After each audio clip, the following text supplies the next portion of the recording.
querido, eu quero contar para você a história da Bíblia. A história da Bíblia é tremenda, é perfeita. Deus não abandonou os seres humanos sobre a face da terra e começou a selecionar um povo para revelar a este povo os seus estatutos, a sua dignidade, o seu caráter. E então, partindo deste povo que Deus transformaria em uma nação sacerdotal, ele espalharia o conhecimento de si a todos os povos. Essa sempre foi a proposta de Deus. Não há povos privilegiados, não. Deus sempre ansiou por revelar-se a todos. Pois Pedro vai dizer que Deus não é tardio em cumprir as suas promessas, mas é longânimo, esperando que todos venham ao pleno arrependimento. Bem, então Deus separou uma nação que veio a ser chamada Israel. E a primeira promessa do desfecho da história está lá em Gênesis 3,15. A primeira promessa em que um Salvador viria encarnar-se no mundo. Promessa tremenda, promessa gloriosíssima, promessa inefável, promessa de difícil expressão, mas promessa que o poderoso Deus cumpriu. Bem, então em Oséias 4,6 diz assim: o meu povo foi destruído porque lhe faltou o conhecimento. Porque tu rejeitaste o conhecimento, também eu te rejeitarei a ti, para que não sejas mais sacerdote diante de mim, visto que te esqueceste da lei do teu Deus, também eu me esquecerei de teus filhos. Bem, era a primeira promessa de fazer de Israel uma nação sacerdotal. Mas Israel foi destruído porque lhe faltou o conhecimento. Por rejeitar as leis, os estatutos de Deus, Israel já não podia mais ser uma nação sacerdotal. Mas o anseio de Deus em revelar-se à humanidade nunca cessou. Vem Jesus em João 3,16 e diz: Deus amou o mundo e amou de tal maneira, olha, que eu estou aqui. Amou de tal maneira que enviou o seu Filho unigênito, para que todo aquele que nele crer não pereça, mas tenha vida eterna. Jesus vai dando testemunho do grande amor e diz assim: não há maior amor do que este, de dar a sua vida pela vida dos seus irmãos. E Jesus diz: ninguém tira a minha vida, eu mesmo a dou e torno a tomá-la. Este mandamento eu recebi do meu Pai. Querido, e a história da Bíblia, Deus vem escrevendo a sua história entre os homens, utilizando-se da vida de homens que creem no seu nome e utilizando-se também da vida de homens que fracassam na fé, que não creem, e assim a Bíblia vai sendo desenhada, a história espiritual vai sendo consumada, as coisas vão sendo escritas, demonstradas, escritas, a história é escrita com a vida de homens, de homens ou que creem em Deus, ou de homens que perdem a fé no meio do caminho, ou de homens que não querem crer em Deus, mas eles estão debaixo de um propósito de Deus a si mesmo, porque Deus é soberano e quer eles queiram, quer não, a história está sendo escrita. O diabo jamais desejou ser um instrumento nas mãos de Deus. É rebelde, está julgado, condenado. Porém, Deus usou o diabo, na sua soberania, ele usou o diabo e escreveu a glória do livro de Jó. E deixou registrado frases: eu sei que o meu Redentor vive e por fim se levantará.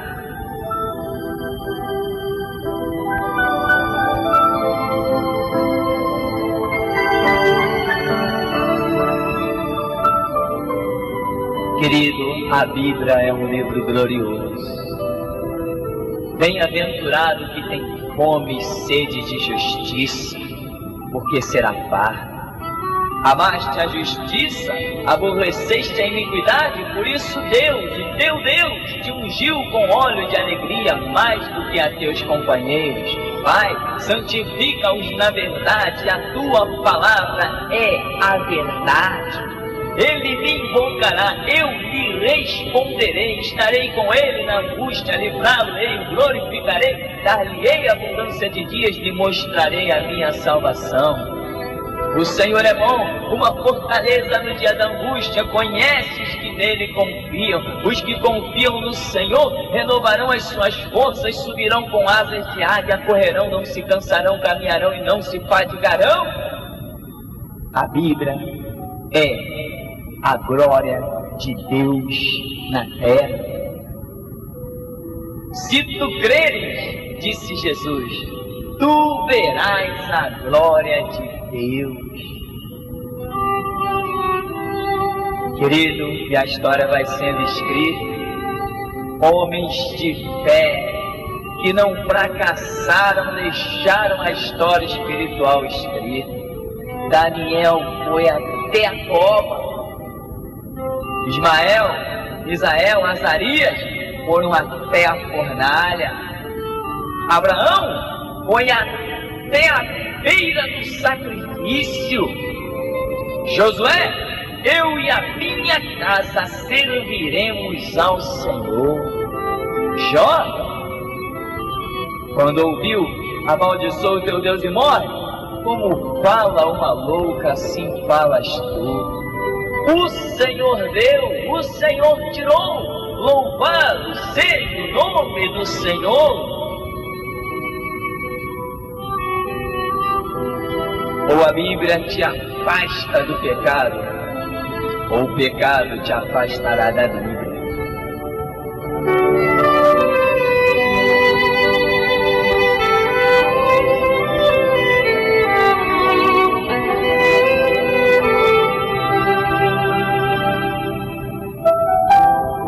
Quando Jesus estava junto com seus discípulos, ele disse assim: muitos profetas e justos desejaram ver o que vós vedes e ouvir o que vós ouvides, e não viram e não ouviram. Bem-aventurados sois vós, bem-aventurados sois os vossos olhos que vedes, e bem-aventurados os vossos ouvidos que ouvis.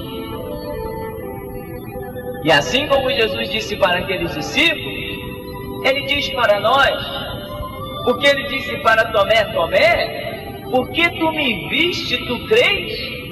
Mas bem-aventurados são os que não me viram e creram.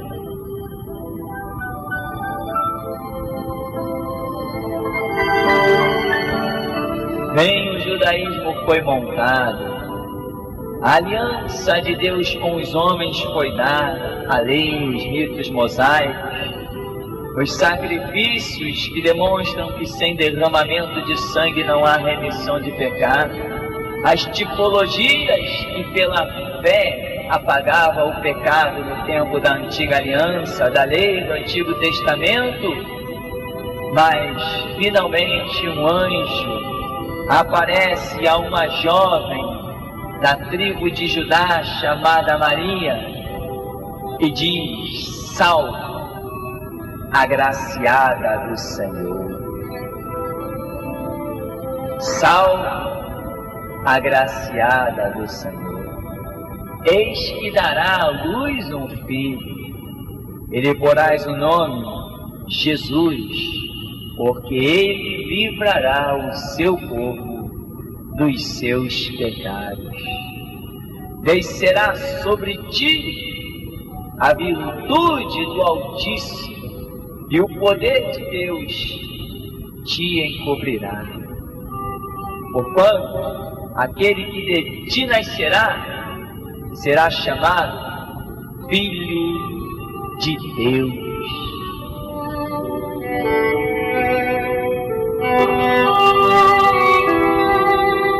Querido, Jesus nasceu. Mas Jesus não só nasceu, viveu. Porque João escreve dizendo: nós vimos a sua glória, como que do unigênito do Pai, cheio de graça e formosura. E João também mostra, como tantos outros, que este que nasceu, viveu também por nós, morreu e por nós ressuscitou, nos dando a nova aliança do tempo da graça.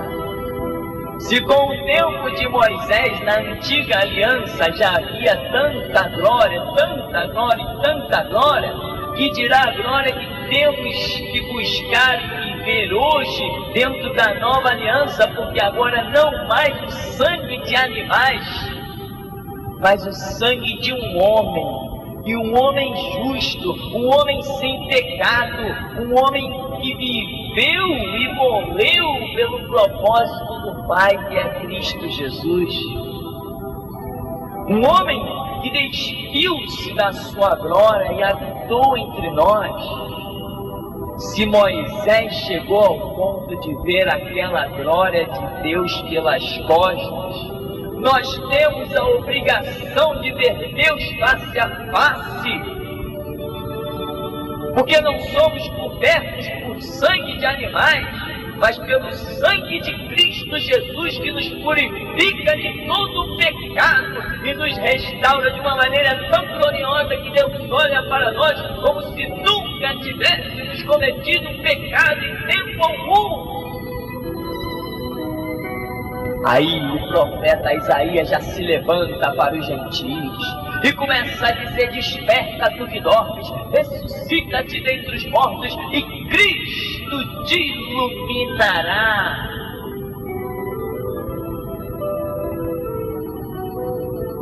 Jesus disse: já não vos chamo servos, eu não chamo vocês de servos,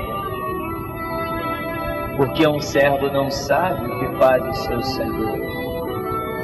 Eu chamo vocês de amigos, porque tudo quanto tenho recebido do meu Pai, vos tenho feito conhecer. Querido, seja amigo de Jesus. Se você tiver que perder os amigos desta terra, perca. Mas não perca Jesus. Se você tiver que perder um irmão nesta terra, perca, mas não perca o amigo Jesus. Se você tiver que perder filhos nesta terra, perca, mas não perca o amigo Jesus. Se você tiver que perder pai nesta terra, perca, mas não perca o amigo Jesus. Se tiver que perder mãe, perca, mas não perca o amigo Jesus. Se tiver que perder a esposa, o esposo, um casamento, perca, mas não perca o amigo Jesus. A história está escrita. Prepara-te, ó Israel, para encontrares com teu Deus, está escrito lá no Antigo Testamento. Mas em Mateus 25 está escrito: prepara-te, igreja, para as bodas do Cordeiro. Chegamos a um tempo de tanta glória. Pedro, Paulo, Tiago, João, Estevão, Filipe, Bartolomeu, Judas, não Iscariotes, Timóteo, Tito, Filemão, eles escreveram também a parte deles na história espiritual. Agora chegou a nossa vez. Vamos escrever a nossa história espiritual. Vamos servir de páginas para Deus escrever e continuar a escrever a sua glória entre os homens. Vamos oferecer o nosso corpo em sacrifício vivo, santo e agradável a Deus como culto racional. Vamos não nos conformar com este mundo, mas vamos nos transformar pela renovação do nosso entendimento para experimentar qual seja a boa, perfeita e agradável vontade de Deus, visto que temos um sumo sacerdote que, como nós, foi em tudo, mas não pecou e adentrou à direita de Deus e por nós pecadores intercede. Vamos mudar a história da nossa vida, porque Cristo Jesus já mudou o pódio do Calvário. Agora eu faço a minha parte, porque está escrito: chegai-vos a Deus e Ele se achegará a vós. Vamos buscar a face desse Deus, vamos entrar pela vereda da justiça, vamos nos humilhar debaixo da potente mão de Deus e vamos ver a face de Deus, aquela que Moisés não pôde ver, porque ainda não estava coberto pelo sangue do Cordeiro.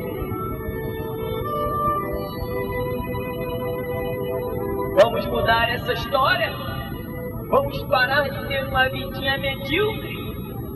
Casa, trabalho, igreja, casa, trabalho, igreja. Não! Entra no teu quarto, fecha a tua porta, fala com teu pai, desafia os céus. Deus vive poderoso, transforma a minha vida, faz o poder, como está escrito: vós sois o sal da terra, vós sois a luz do mundo, e não se pode edificar uma cidade